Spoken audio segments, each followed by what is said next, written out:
All right, CC Bedford, this is Miss Duke. This is week 21, and this is video 2 of the 3. So we are back, and we are going to do our task 1 through probably 5. I don't know that we can do through 6 because I don't have a big board for you, but you will do through 6.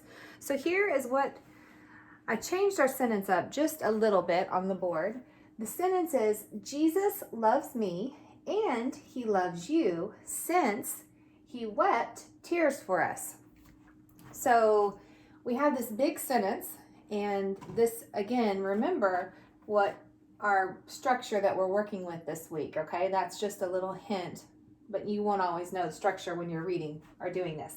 Okay, so down here, remember I gave you these little question confirmation sheets to get you started on the question confirmation. There's a lot more that you have to do whenever questions that you might have to ask, and again, they are on your Quid It Quo on the back here of the Quid It Quo, so you can utilize those as you need to. But for now, we're going to use this, and we're going to look at these questions and just ask ourselves before we get started on diagramming and going through the task 1 through 6. So, what is our purpose? Jesus loves me and he loves you since he wept tears for us. So remember, our purposes are declarative, where we're declaring something, interrogative, where we're asking a question, it's an imperative, or exclamatory, where we're saying something with excitement or emotion. So this one is, we are just declaring something. So it's a declarative. All right, check, we got that one. All right, ask ourselves, are there any prepositional phrases in this sentence? And if you need help with that, you can look on chart J at the prepositional phrases, or you may already have them memorized if you've been working through the charts. So if you look through this, you would notice that we do have a preposition in there somewhere. Jesus loves me and he loves you since he wept tears for us. So we do have a preposition, for us. And so we're just going to label this. All right. So we have that preposition, for whom or what? Us. That's our object of the preposition. So we got that checked off. Now, do we have any conjunctions in this? And remember, we just talked about coordinating conjunctions and also relative pronouns. So do you see a conjunction in this? Conjunction is a word used to express words or connect words, phrases, or clauses together. So remember, coordinating conjunctions are for, in, nor, but, or, yet, so. Just a little tip. And we have one here. It's and. Coordinating conjunction. So we have that. Do we have any relative pronouns? And if you need help with this, you can look on chart H. And we actually do not have a relative pronoun, but we have something else. Do you see it? A subordinating conjunction. So we did have this coordinating conjunction, but we have a subordinating conjunction. Subordinating, I don't know how, just label it like that. All right. And so when we have a subordinating conjunction or a relative pronoun, we know that we have a complex sentence or a dependent clause. All right. And what I'm going to do, just for my own mental note, is put that in, since he wept tears, I'm going to put that in a little bracket. So I know that that is the dependent clause. It cannot stand alone. All right, so that leaves me with the base of our sentence. All right? And also I'm going to look at the clauses. So we know that we have a dependent clause, and what we were doing in class is we were underlining our dependent clause twice and our independent clause once. Jesus loves me and he loves you. Okay? Oh wait. So sorry. This is going to go in my dependent clause there. All right, so here we have independent, dependent, okay? So we know that our structure now is going to be a compound because we have two independent clauses. I'm going to actually take that erase out. Jesus loves me can stand alone, and he loves you can stand alone. So there are two independent clauses joined together by a coordinating conjunction. However, we have he loves you since he wept tears for us. This independent, or this sentence right here, is actually complex. So we have a compound, complex structure. Now, after we get through all of that, now we're going to ask ourselves the questions so we can label our sentence and get started with that. So, who or what loves? Jesus. So he is our subject noun. What's being said about Jesus? Jesus loves. Verb. Loves what or whom? Me. Can me rename Jesus? Nope. Can it replace it? Nope. So it is a direct object, and the verb is transitive. Okay, so that's our first independent. Now let's go to our second. He loves you. All right, who or what is this? Who or what loves? He. Subject pronoun. What's being said about he? He loves. Verb. Loves whom or what? Well, you. Can you rename or replace he? The answer is no, it cannot. So that is our direct object, and the verb is transitive. Okay, let's move over to our dependent clause. Since he wept tears for us. So we already took care of our prepositional phrase. Also, quick side note, I know that we just learned conjunctions, but with the fanboys is for or, but, for or, nor, but, or, yet, so. This is the word for, but it is not a coordinating conjunction. And the reason why is because we have a noun after it. So if you have for, or one of the other ones that are also a preposition, then ask yourself for what? And if it has an answer that is a noun, then it's a preposition or a prepositional phrase, a group of words. All right? So, since we've already labeled that, we'll just take care of he wept tears, which cannot stand alone. So, who or what is this about? It's about he. He is a subject pronoun. What's being said about he? He wept. Verb. Wept. For or to or for what or whom? He wept. What did he weep? Tears. Can tears rename or replace he? Nope. So that is our direct object, and our verb is transitive. Okay, so everything is labeled. We have all of it labeled. Now let's take it to task 4, and we're going to diagram this together, okay? I'm going to switch markers since the red is hard to erase on my board.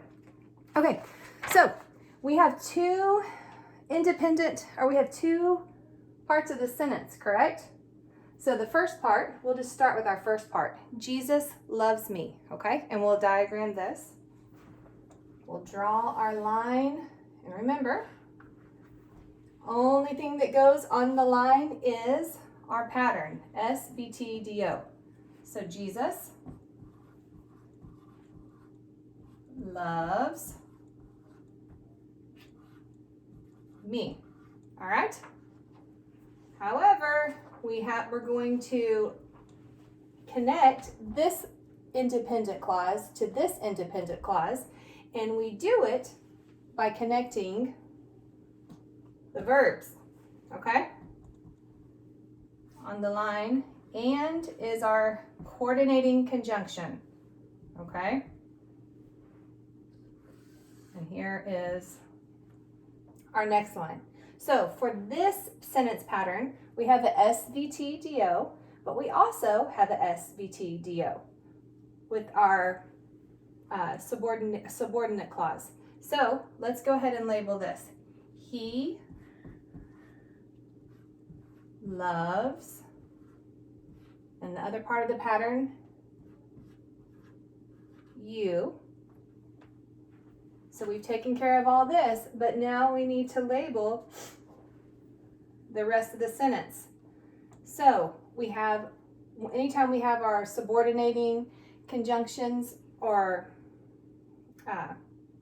relative pronouns, we're going to put it on a dotted line like this. I don't know if you can see my dots.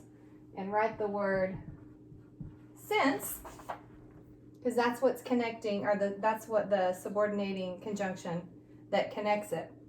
And then we'll write our, we'll draw our line and make it, write the rest of it. However, I want to point out something to you. Remember what we said, if it's a subordinating conjunction, it is an adverbial clause, right? If it's a relative pronoun, then it's an adjectival. So because it's adverbial, we are going to connect it to the verb when we diagram it, okay? So I'm going to make sure to draw my line over enough so that the verb, is connected to the verb because it's adverbial. It describes loves. He loves you. And so since, and now we're going to ask our question, or we're going to put the pattern on the line. He wept tears, SVTDO. Because prepositional phrase is not in any of our patterns. That's going to come below. So I'll show you. He wept tears. And then, when did he weep tears? Or how? Or for whom? For, preposition goes on the slanted line, us. Okay? And here we have it all diagrammed. So just make sure that anytime you have a subordinating clause or dependent clause, you have to determine, is it adjectival or adverbial? And you can, the quickest way to know that is by looking and knowing your subordinating conjunctions and relative pronouns. All right, so the next step in this on our task is to do task 5, which is to change the pattern of it. Not the pattern, good night. The purpose of it. So right now our purpose is declarative because we are just declaring something. It's declaring a statement. So how could we make this interrogative? Remember, last time we were together, we used the CIA, which is C, change the end mark, which is Jesus loves me and he loves you since he wept tears for us. That's it, add a question mark. Or we can add an interrogative pronoun, who loves me and who loves you? And who is our interrogative pronoun. Or we can add a helping verb, which is, we'll say, did Jesus love me? And does he love you? That's another way to change it. And then what is our other one? Exclamatory.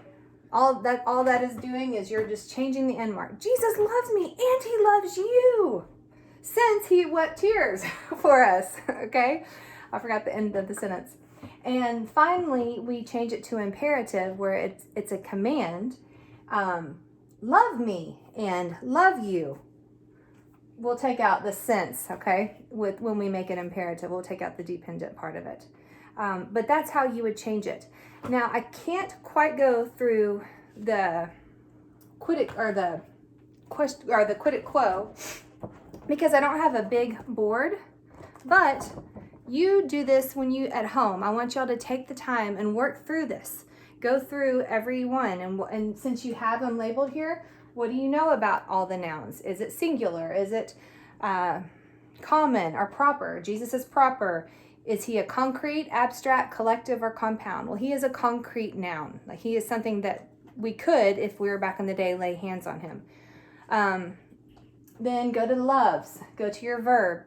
And you would ask yourself, well, what kind of verb is this? Oh, it's transitive. We've already labeled it. Easy peasy. Is it present, past, future? Well, loves. He loves. It's happening now. It's present tense. Is it simple, perfect, progressive, perfect? I can't talk.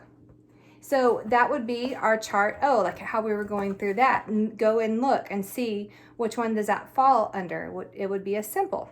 And it's singular because there's one Jesus. The noun is singular, so the verb is singular.